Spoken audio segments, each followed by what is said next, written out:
L'histoire entre Nekfeu et son ex-femme Dina débute fin 2017. Elle a 25 ans, lui en a 27. À cette époque, Nekfeu est un des rappeurs les plus populaires de France. Son album Feu, sorti 2 ans plus tôt, vient tout récemment d'être certifié disque de diamant, il est plébiscité par tous. Dina, elle, travaille dans l'événementiel et en parallèle contribue à donner des cours de soutien scolaire aux enfants défavorisés.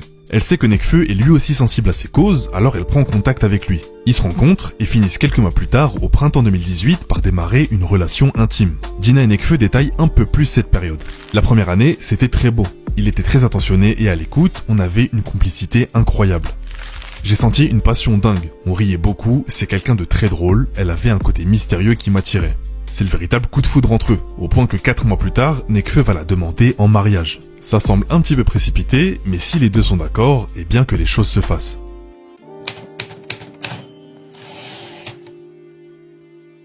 On est au printemps 2019, un an après que le couple ait officialisé leur relation. Nekfeu finalise la sortie de son 3e et dernier album en date, Les Étoiles Vagabondes. C'est durant cette période que Dina affirmerait que sa relation avec Nekfeu a commencé à se dégrader. D'après elle, Nekfeu se serait mis à contrôler tous ses faits et gestes. Il aurait un droit de regard sur les tenues qu'elle porte, son maquillage, les endroits où elle se rend, son travail, ses réseaux sociaux, et même les hommes qu'elle fréquenterait, comme en témoignent ses SMS datés du 6 avril 2019.